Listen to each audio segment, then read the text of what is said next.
Ya Ali, wahai Ali, alaika. Alaika itu kalimat yang terhubung dengan fiil yang dibuang. Lah takdirnya ini bebas, tapi bebasnya bukan sebebas kita. Nanti ulama yang menentukan cocoknya ini apa. Nah, kali ini alaika itu terhubung dengan kalimat ilzam. Jadi alaika, tetaplah kamu, begitu mananya, bisurati Yasin, dengan membaca surat ya. Tetap itu artinya senantiasa. Tapi kalau kita ya enggak jalanin ini rata-rata. Jalaninnya ya malam Jumat sama hari Jumat. Ya ketolong kalau ada orang meninggal lah. Selama 7 hari baca apa? Ya, kalau nggak ada yang meninggal ya paling ya Jumat.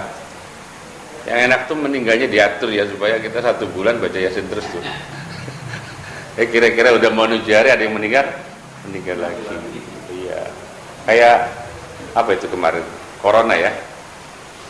Corona ya bukan diatur itu apa? Apa itu? Sampai nggak diurusin.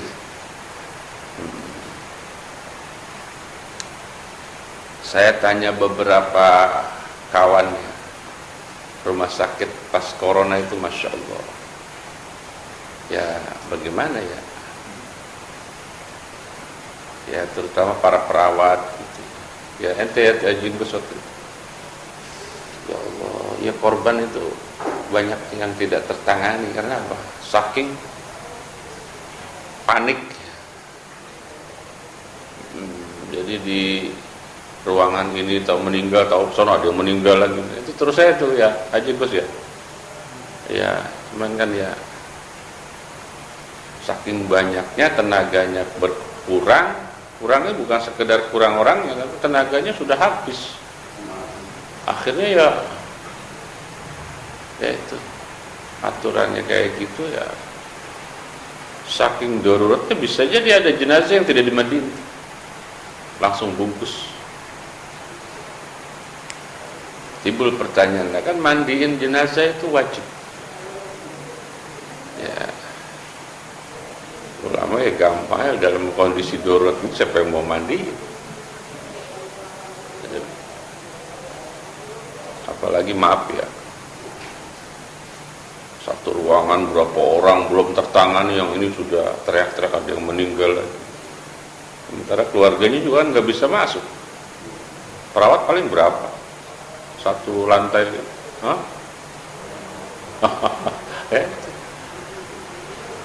itu ambulan mobilnya nggak mau kayaknya udah alhamdulillah itu. Karena apa? Mungkin jangan-jangan satu ambulan bisa sekali 2 kali aja Gus ya. Kali gitu karena ngantri ada ya. Nah tuh ada 4 malah, saya bilang 2. Ini karena sangat daruratnya waktu itu. Ya. Nah ini kata-kata ilzam ini menunjukkan bahwa betapa pentingnya surat ini. Ilzam, tetaplah atasmu bisurati Yasin, dengan membaca surat ya 2 kali sehari semalam. Nah, kita seminggu sekali ya, sehari 2 kali. Kapan bacanya? Sobahan, pada pagi hari, wa masaan, dan sore. Apa fadilahnya? Ini orang jamaah tabligh senang banget ngaji bab begini, yang pada itikaf itu khuruj, kalau dikasih tahu hadis begini semangat tuh. Itu salah satu kelebihannya orang jamaah tabligh itu begitu. Kalau ada fadilah apa langsung apa? Semangat. Orang jamaah tabligh itu baru mulai masuk tuh langsung dikasih hadis fadilah pakai baju gamis. Maka langsung tuh baju gamis apa? Menjadi ciri khas. Jadi sebuah ajaran Islam yang mungkin terorganisir dari kelompok tertentu, biasanya menunjukkan jati dirinya itu dengan sesuatu yang berbeda. Ya, yang mungkin semua aliran sama, menunjukkan eksistensinya sekaligus apa? Menarik minat orang. Semua itu, semua paham itu begitu. Tinggal nanti masalahnya ketika paham ini sudah mulai terpojok, dia berusaha nyerang paham yang lain. Beruntungnya orang yang ada di paham ahli sunnah wal jamaah.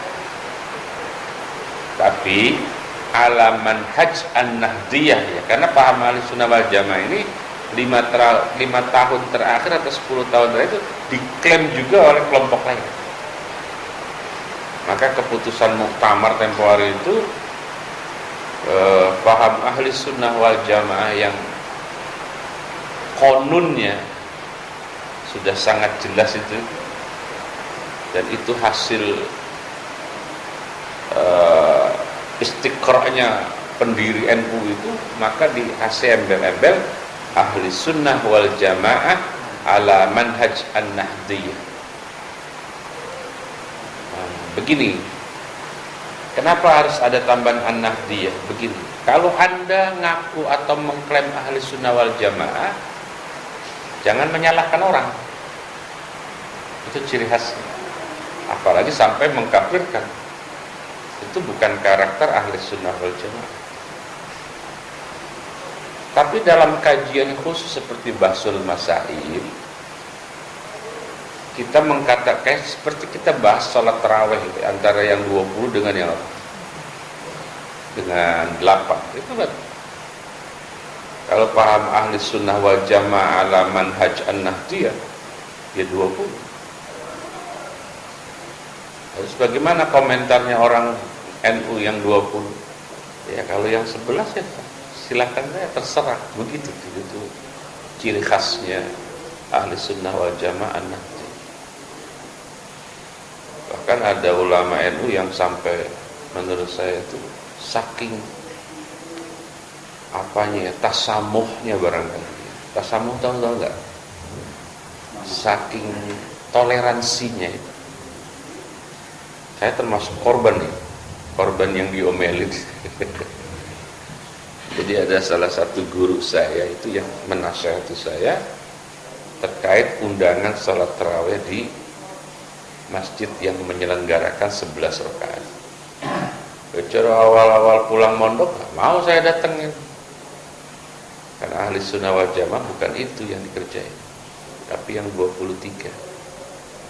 Sampai akhirnya kan ya keendus lah keberadaan saya itu, ditegur.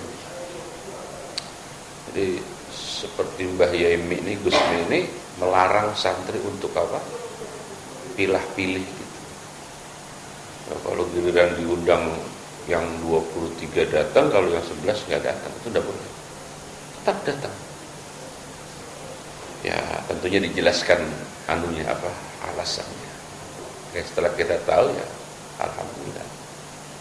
Kira-kira tahun 2000-an lah itu saya baru mulai ikut sholat tarawih undangan yang berapa? 11.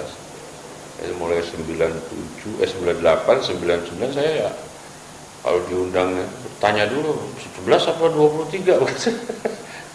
Nah, itu diomelin. Begitu ciri khasnya ahli sunnah wal jamaah ala apa? Manhaj an-nahdiyah. Kenapa seperti itu? Karena ada pedomannya, lana a'maluna walakum. Jadi kami mohon maaf nggak mikirin Anda. Kenapa? Kami mikirin ibadah kami aja nanti nggak tahu di akhir kayak apa. Itu tuh ciri khasnya NU itu begitu. Tapi dalam kesempatan yang khusus, nah itu baru dibongkar habis-habisan itu. Keberadaan 11 itu kronologisnya gimana, dasarnya apa, titik lemahnya apa. Ya pasti dibahas karena itu kan dalam rangka untuk membantah kalau dibutuhkan bantahan bagi orang yang mengklaim paling benar dengan itu. Jadi kalau saya ketemu orang kok agak galak mempertahankan dalilnya walaupun dalilnya nggak pas. Agak galak, tahu agak galak gak? Ya nggak ada akhlak kadang-kadang. Ya mau nggak mau keluar juga kan hujah. Ya hujah. Ya tinggal mujadalah. Tapi setelah itu ya kita salaman. Kalau dia nggak mau nerima salaman saya, terserah. Saya sudah mengajukan salaman. Kalau perlu pelukan. Tradisinya begitu. Santri NU dari dulu begitu. Jadi kalau di dalam pesantren ya, perang betul-betul, perang dalil. Tapi begitu keluar dari gerbang pesantren, ya seperti orang nggak tahu dalil aja. Karena ya ada sesuatu yang lebih esensi ya. Apa itu? Saya kok termasuk yang tersentuh dengan doanya sahabat Utsman mengenai tarawih. Kata Utsman begini, Allahumma nawwir qabra Umar. Doanya sahabat Utsman waktu jadi khalifah. Allahumma nawwir qabra Utsman kama nawwara masajidana biha. Andai kata Umar itu tidak berinisiatif menyelenggarakan tarawih yang formatnya berjamaah, satu, jadi zaman Nabi nggak seperti itu, kemudian dikerjakannya ba'da isya, dua, kemudian dikerjakan 23, saya kira malam-malam Ramadan sampai sekarang akan sepi. Wah, dengan inisiatifnya Umar akhirnya Ramadannya belum datang, tendanya sudah dipasang. Ini namanya bercahaya.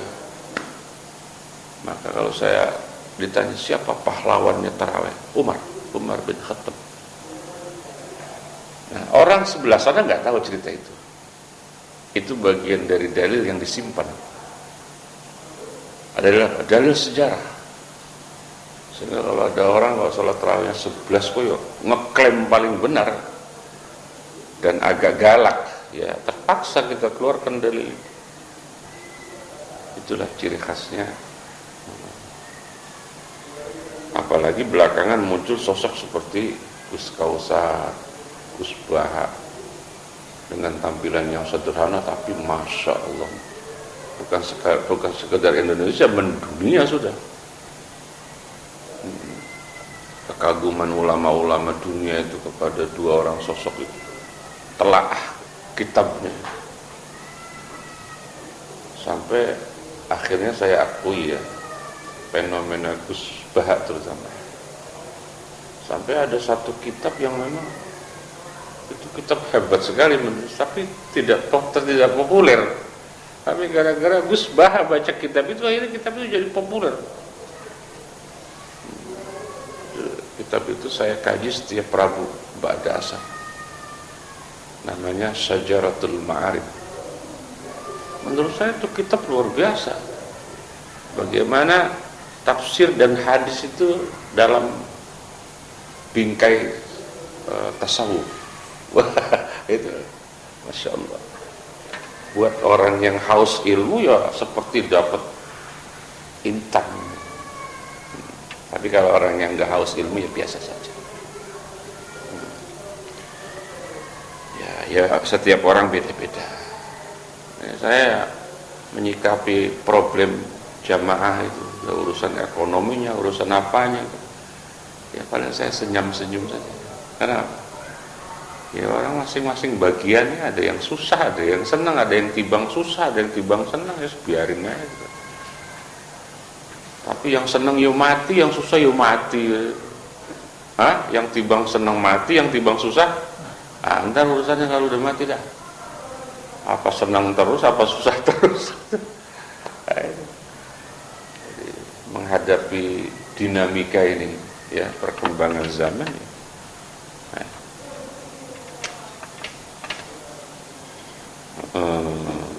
Kembali hadis yang barusan itu tentang surat Yasin. Jadi fadilah yang disampaikan oleh Nabi terkait surat Yasin apa itu? Dibaca pagi dan sore. Fa inna